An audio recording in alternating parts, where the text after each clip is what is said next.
Charlie. Today I'm going to be showing you my vintage Mac collection of June 2018.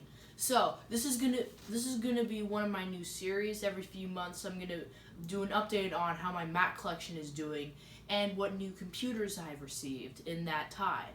So today welcome to the first episode. Today we're going to be going over my entire Mac collection from, I think I started it in January 2017, and then right now we're in June 2017. So yeah, so let's get started. Stuff we have my 2006 iMac Intel.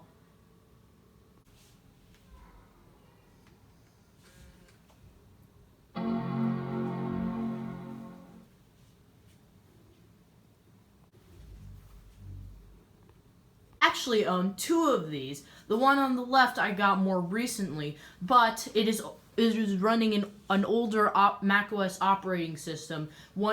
I'm pretty sure it's running 10.6. The one on the right is running 10.6.8, and they might not seem different, but there are some quite noticeable differences. For example, on the older one, there's no App Store, and the iTunes logo looks different.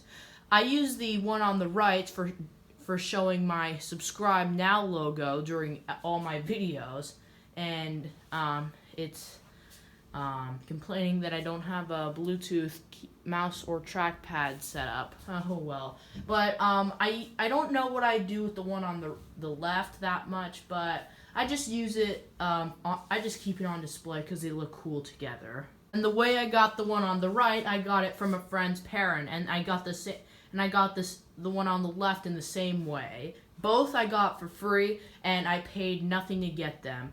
The one on the right came with this really awesome wireless keyboard that works perfectly fine. It takes AA batteries, and nobody who comes here believes that this is wireless, but then when they find out that it is, it's a pretty cool keyboard. I like typing on it. But yeah, so that's the iMac Intel. Next we have my 1993 Macintosh TV.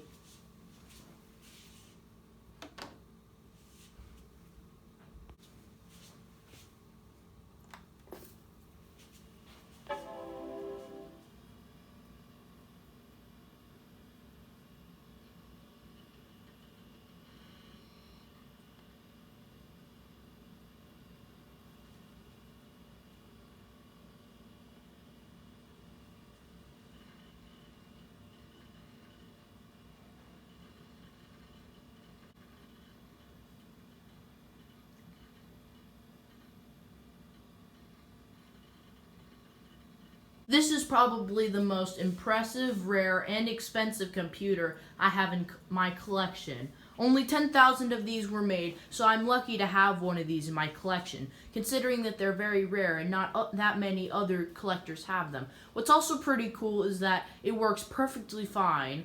The only things that don't work is the CD caddy and the floppy drive and the remote control. But I'm probably going to replace the remote, but it might be a bit hard to find a CD caddy and a floppy drive. Otherwise, the computer functions very well. It has a TV tuner installed and a few other cool TV features that come aboard, but I don't really use it because I'm afraid it's going to break down, and this is a very valuable computer, so I don't want the board to break and not be able to find a new one or pay a lot of money for it to be recapped. But I'm very happy to own one of these. Also cool is that it came with the very rare and hard to find by themselves black Apple Macintosh keyboard and mouse. You probably have one of my most popular vintage Macs, my 1991 Macintosh Classic.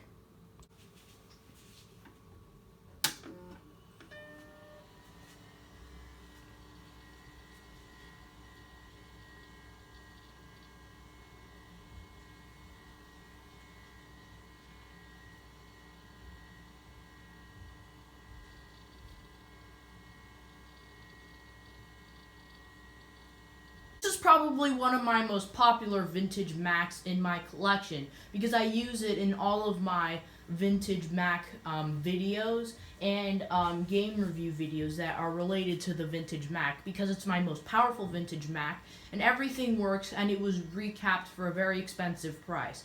But the reason I haven't been making so many videos like that lately is because of this error. I did find out that if you put a system disk in it and booted it up, it would boot up off of the system disk, but everything on the hard drive would appear in the system disk. So then I would be able to use all the things just with a system floppy disk. But if you do know how to repair this memory manager error thing with the hard drive, I would really appreciate it because the hard drive on this computer contains all my important software, and this has been a most recent error that I'm very unhappy about. And if you are able to fix it, then I might send it to you, or you could just help me in the comments below. So thank you to anybody who can help me because I do want to do a few videos on some cool Mac games, but I'm not able to because of this error. The computer was also one of my first vintage Macs that I've ever bought, like one of the first ever vintage beige Macs. I mean, I did have an iBook G4 and a few other not so old Macs, like an iMac G3, but this was my first very old school Mac that was older than 1995. I'd also like to mention that I keep my cables and mice held together with Velcro so that the cables don't get all tangled or hindered. And I take very good care of all my things and clean them up every once in a while. Next we have my 1987 Macintosh SE.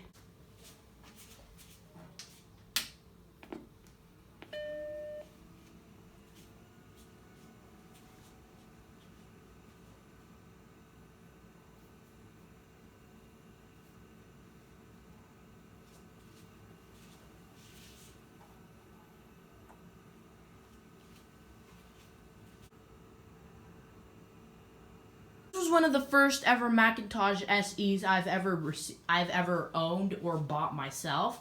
This is one of the very early models that had 2 floppy drives instead of 1 hard drive and 1 floppy drive. This machine does have a few issues with the floppy drives. For instance, one of the floppy drives when I bought it the ejector mechanism didn't work and the whole thing didn't work. So I removed it and put some black tape over the area. It was the top floppy drive. The bottom floppy drive is a different story.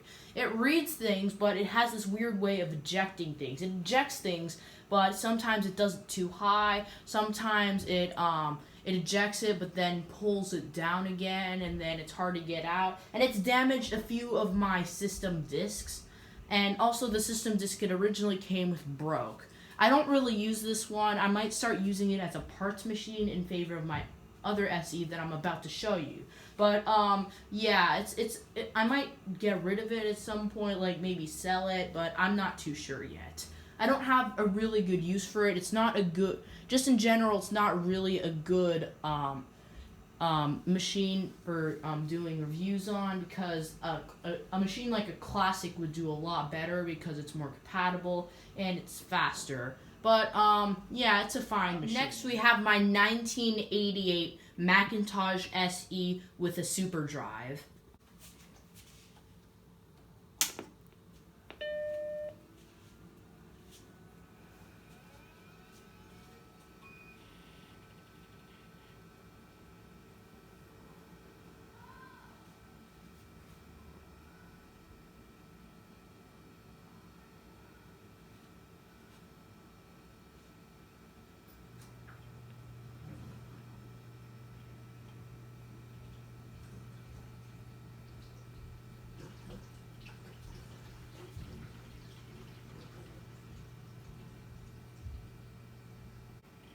This is my second ever Macintosh SE, and it was my first ever Macintosh SE with SuperDrive.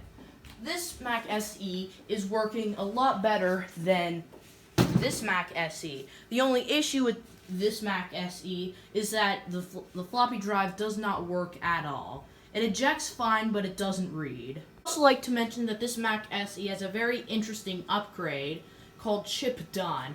It has this whole extension on the motherboard, and on the back it has a few interesting ports that I'm about to show you.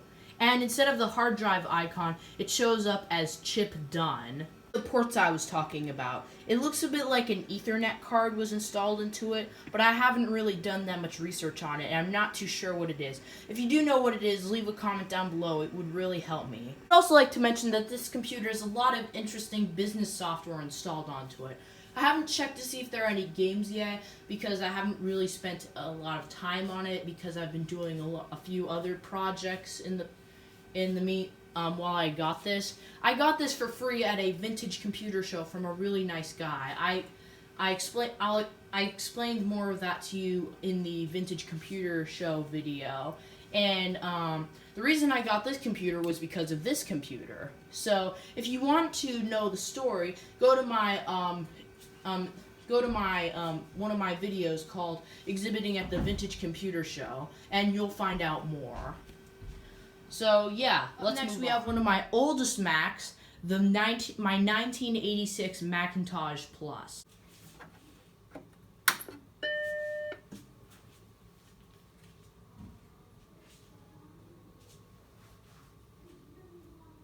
What's interesting about this machine is because it has no cooling fan or hard drive. It is completely silent unless the floppy drive is working. Unfortunately, however, the floppy drive on this computer does not work. I actually have two Macintosh Pluses, and they both have a broken floppy drive. One of them has a strange CRT issue, or makes a bit of zapping noises, and also it has this bar around the screen. Otherwise, these computers seem to be working perfectly fine. I do not have a keyboard or mouse for either of them, and I did receive both of these from the same guy who gave me the free Macintosh SE. He actually also gave these to me for free in unknown condition, but all of the computers he gave me were in unknown condition, besides the SE, which he said worked, but he didn't test anything out other than that. And it turns out that the floppies didn't work on either of these. You may recognize this Macintosh Plus on the right here, however, and that is because I keep it on display on this shelf for pretty much all of my videos. So yeah, let's move on. I have one of the first ever Apple computers I've ever received in my collection, my 1999 iMac G3 Berry Blue.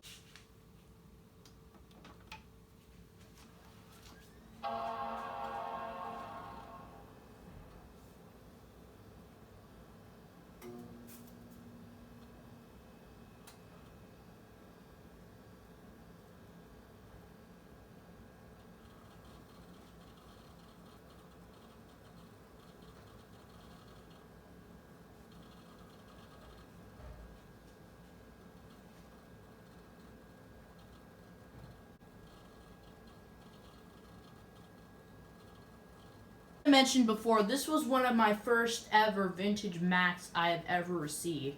I have received one Mac before this, but this is like the first like vintage and valuable Mac that I've ever received.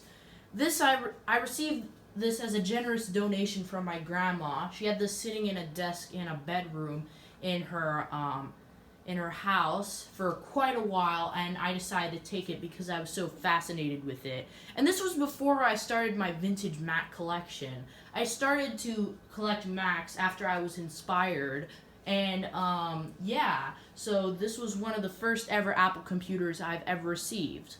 Well, one of the first. There are no issues with it whatsoever. Everything works, and nothing is broken. The case is perfectly fine, and it is just in pristine condition because it was barely used. It is running macOS 8 right now, and it does have some interesting software installed on it. Some of the software was installed on by me, like KidPix Studio Deluxe, but Nanosword came with it, and I never even knew it existed. It also came with a few flight simulators because my grandpa was into those types of things, because he was he learned how to fly a few planes, and he also was the captain of a few ships for a time. And yeah, it was pretty cool. We also have the original berry blue keyboard and the berry blue hockey puck mouse to go with it as well. My second ever iMac G3. It is the late 1999 iMac G3 DV Purple.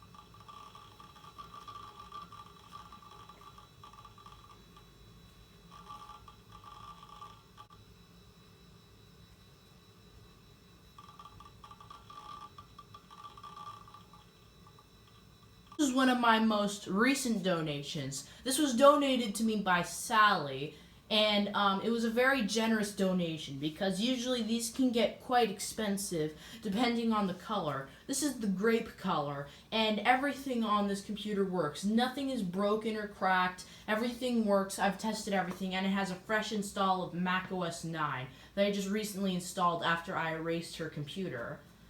It does in fact come with the original grape hockey puck mouse and keyboard, and I was very surprised with this because by the time they released this iMac, people were complaining about the hockey puck mouse and how it was clumsy. By the time this computer came around, Apple discontinued the colored keyboard and mouse and released this not as interesting and boring Apple Pro mouse and keyboard line. And by the time this computer came out, I expected that they would sell them with the Apple Pro keyboard and mouse, but I was very surprised to see the original purple key essentials, which goes very nice with the computer. So I'm happy about that. Personally, I don't really have an issue with this type of mouse. I mean, it does sort of feel a bit weird, but it's not so bad. But I do definitely prefer using the Apple Pro mouse for a longer time. It is in fact my second iMac G3 that I've ever owned. I am starting to collect all the different colors of iMac G3s in my collection, so it's sort of like a goal now. I'm trying to find a ruby colored iMac DV model, but I haven't really found one yet. But if I do happen to find one, I'm going to make a video on it. So yeah, let's move on.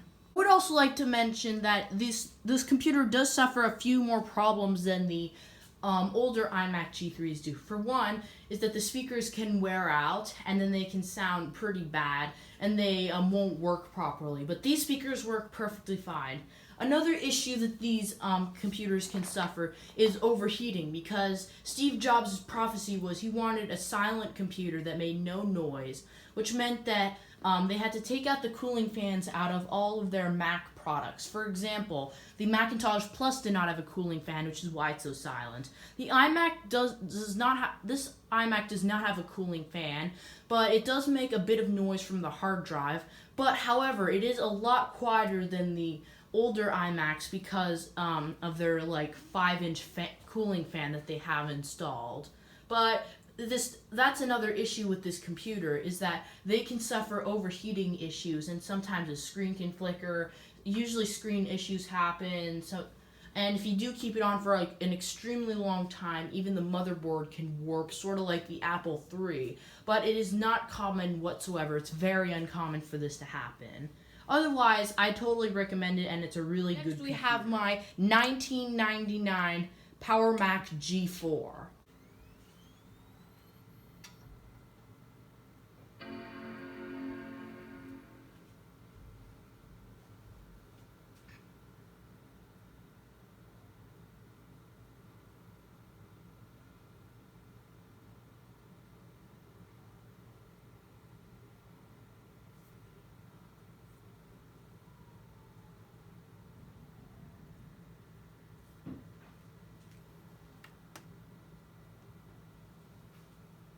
Monitor's not turning on. For some unknown reason, it doesn't seem to be turning on. It might either be the monitor or the computer. I'm not sure. It might be the computer because I did take some RAM for it and put it in my iMac G3 DV to beef it up a bit so I could use some interesting programs on it. So that might be one reason why it isn't booting up, but it should boot up without RAM installed. But anyway, I got this computer from a vintage computer show with the keyboard and with the Pro keyboard and mouse. The monitor I got separately very recently at a different computer show. I don't remember how much I got the computer for, but the monitor I got for $25. This was one of Apple's most powerful computers back in the day, and also one of their most expensive models. I don't really use this computer that much because it doesn't do that much, and I don't have a use for it because if I were to run a new program, I'd use my iMac G5. If I were to run an older program, I'd use an iMac G3. And if I were to run an ancient program, I'd use it on my Macintosh Classic. So I don't really have a use for it or programs that work with it. And it didn't come with anything when I got it either. It just came with all your standard Apple things, and the only actual game it came with was chess, which comes standard on pretty much every Apple computer after the G4. The cool feature about this computer is that you can open up this very simple door and you have easy access to everything in the computer. The motherboard, the CD-ROM, the power supply, the ginormous fan that's like literally the size of my hand. Well, almost the size of my hand. And everything else in between. You even have full access to the expansion slots. I will be talking about this monitor a little later in the video about the accessories. The last desktop computer in my collection, my 2002 iMac G4.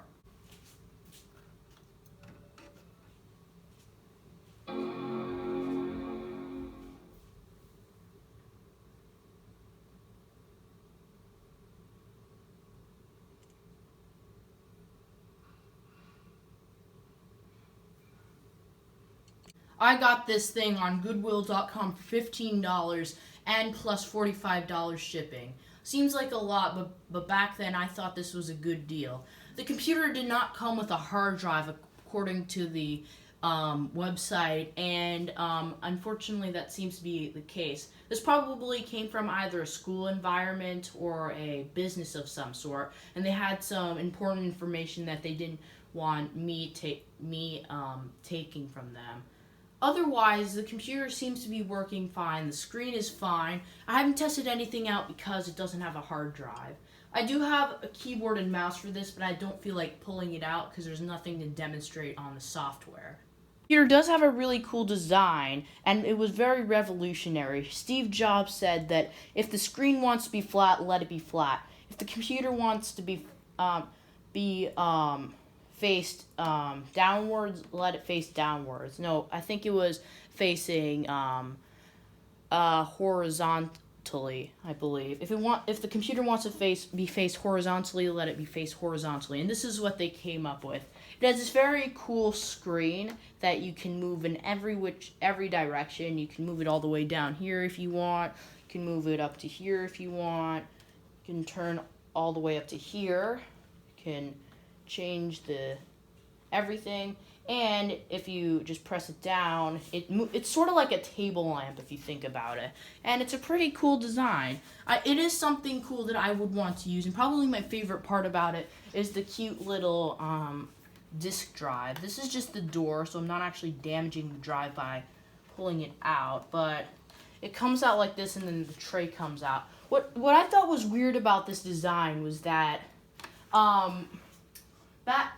when the iMac G3 DV came out, when the iMac G3 came out, Steve Jobs wanted there to be a slot loading disk drive, which Apple accomplished in the later year, and they made the iMac G3 DV, which has a slot loading CD drive. But what's weird is that this is a newer model, the iMac G4, but it has a tray loading drive. So either, back then, tray loading drives were more powerful than slot loading drives, or he just wanted that cool little door. If it was a cool little door, he should, I know why he went for it, but otherwise, it's a quite nice computer. I thought about thought was weird about this computer was that it used the Mickey Mouse style laptop charger power cable, which is a bit strange for a desktop computer. Alright guys, so unfortunately that will end part 1. I just have too many computers to show, so I'm going to be splitting this video into 2 parts. One part is going to be all the desktops, and the other part is going to be all the laptops. So, yeah, so thanks for watching. Stay tuned for next video, probably coming out tomorrow. And please leave a like and subscribe. Comment down below if you have anything to say.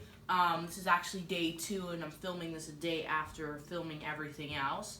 And, but yeah, so thanks for watching. Leave a like and subscribe. Comment down below what you want me to do next. Donate to my website, and I will see you again tomorrow in the next video. Goodbye.